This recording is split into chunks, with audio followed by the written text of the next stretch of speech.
Hi guys, and welcome to this episode of my Kickstarter Diaries. I apologize that I'm uploading this one a little late this week. If you follow our content, you'll know that Maggie and I did a very big drive this weekend. We travelled from Melbourne, Victoria in Australia through to Queensland, one of the northern states in Australia, which is a long, almost 20-hour drive.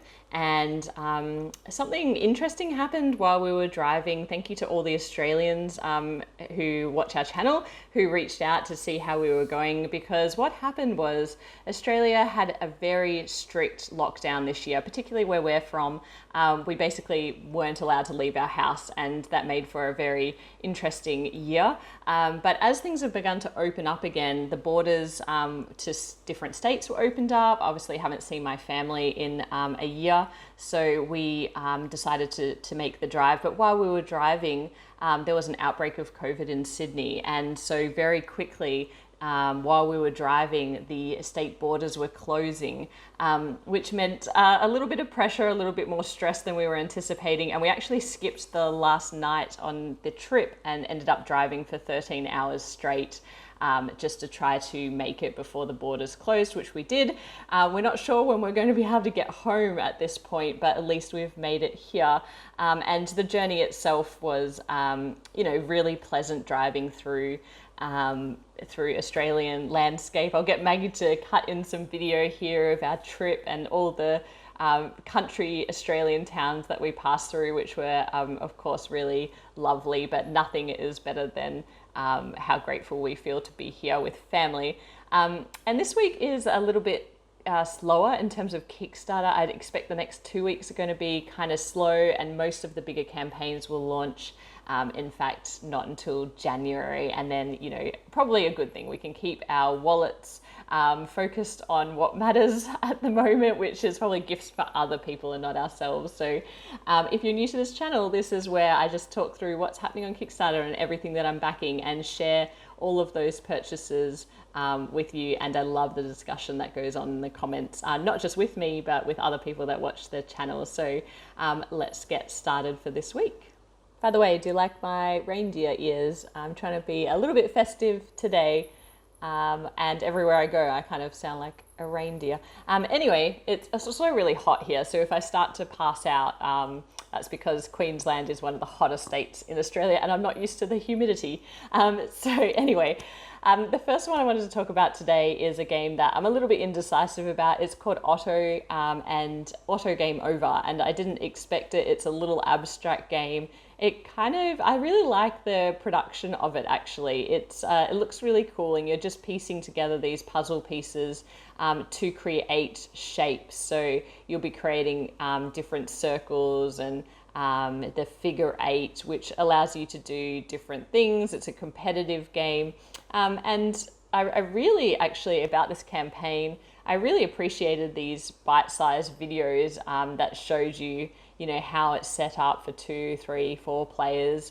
And, saying that the best is 2v2, which is kind of cool because there's not many 2 versus 2 games. And then just showing you how you score and the different cards that allow you to mix up the game when people aren't expecting it, to kind of take scoring conditions.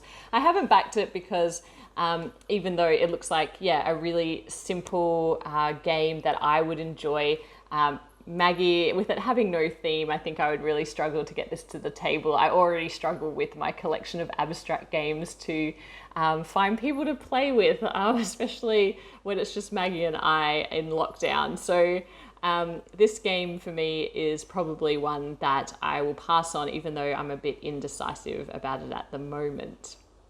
And actually, that's really it for the games that I'm undecided about this week. But the big game that everybody is talking about, and that it would be remiss of me not to mention, is ISS Vanguard. And this is not on Kickstarter, this is on GameFound. So that's interesting in and of itself, the shift of that to this platform. is amazing, just in terms of opening up the crowdsourcing board game fun. So Awakened Realms, who are really well known for these particularly solo and cooperative experiences, these very big box kind of fantasy experiences. A lot of them have miniatures, a kind of big sprawling multiple hour kind of games that Maggie and I are not particularly into. So if you watch our channel, that we love dry Euros, and Maggie likes a theme on a dry Euro, whereas this is a little bit too story, too fantasy for us. But yeah, again, it's just one that's doing so well. It's already at $2 million. A lot of people were waiting for it. They have a solid track record. When I looked at this campaign, first of all, I was blown away by the miniatures, actually. I was like, oh, even though I'm not backing it, the miniatures look super cool, and I would just absolutely love to paint these. They look really textured, which makes them seem more realistic, and that would be a lot of fun. But the rest of it, I think it comes with 60 dice and, so hundreds of cards. There's a really strong narrative. The game is played out within this book, which every page is a new, I believe it's just like a new setting, which interacts with the other game pieces, and it's highly thematic. And so if you're into this kind of solo experience or these big box games, this is probably one that you don't want to miss. The other thing that I wanted to talk about in this game actually is not the game itself, but the structure of the campaign and the fact that it's in GameFound. One thing that I really love and appreciate is in GameFound, they have this almost like appendix here, or this contents with clickable links that take you to different parts of the campaign. So if I wanted to go straight to the team behind the game, I could just click on that and it takes me there. If I wanted to look at the stretch goals, I can just click that and it takes me to the relevant page. And it just feels like, you can navigate through the stretch goals and it brings it up nice and big. It just feels like it's very clear.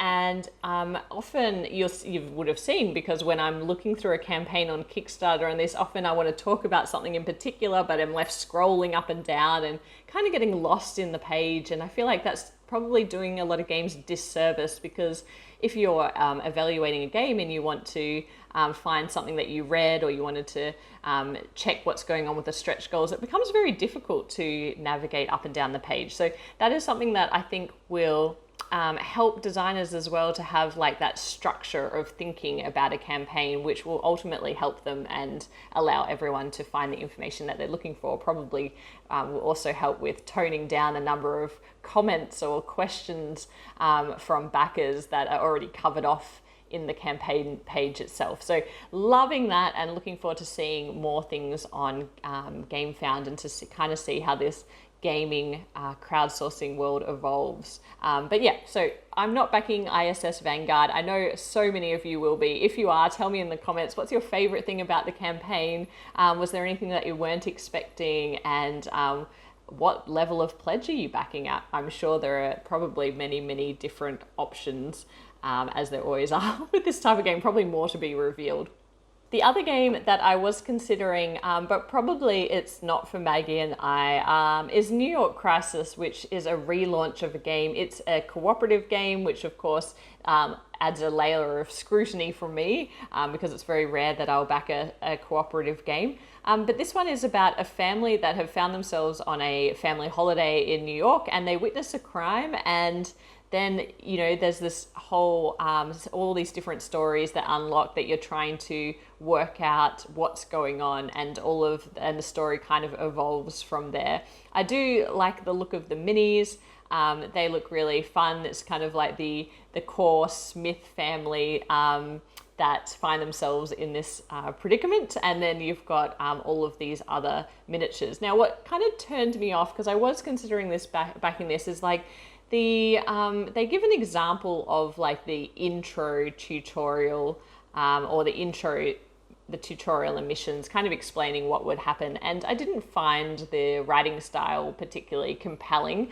I didn't find the character, like there wasn't a lot of like character development. I feel like that would probably happen in the game. potentially, but I just didn't feel like, I wish they'd kind of expanded a bit more on the family, and rather than focusing on kind of just a very light introduction to what the missions would be like. And then the fact that there's ghosts and like supernatural threat, that had me out. I kind of thought it would be more about like mobsters and that kind of thing being set in New York City. So I wanted to bring this to your attention because I did talk about wanting to check this one out, but unfortunately it's not one that Maggie and I will be backing this week.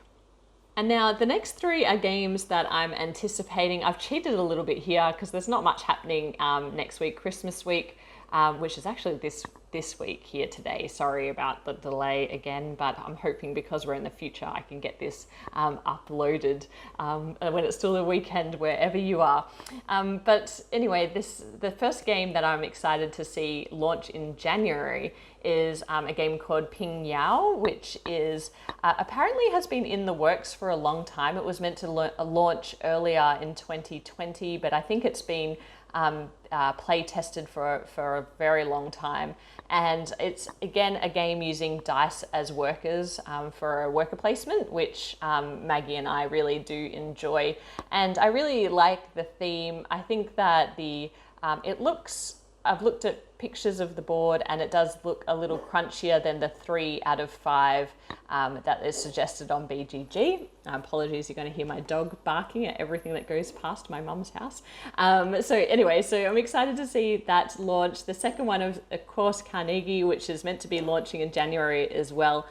Super excited about this one. I won't talk about it anymore because I've spoken about it twice because it was meant to launch and then it was delayed, and so it was kind of upcoming, then it was meant to be that week. Anyway, suffice to say, very excited about a game, as particularly the art by Ian O'Toole as well. Doesn't get better than that. And the final one that I'm super excited about is Darwin's Journey, which is a Simon Luciani game. So anything that he touches, I'm going to be checking out. But I wanted to bring this to your attention because it is launching in early January, and it's going to be a big box Euro. Everyone's quite excited about it. If you go to the website, which I will link to in the description, you will find somewhere where you can subscribe to hear about when it launches. And if you do that, you'll get a special Darwin action tile, a meeple, and a character card. So that's a fun little bonus for signing up with your Kickstarter email. So make sure you do that before it goes live in a couple of weeks. And the final one that I want to talk about today is a little bit adjacent to board gaming, but as more and more people are getting into, including myself, painting miniatures in games. This is an Australian company, which is really cool, and they've come up with a wet palette.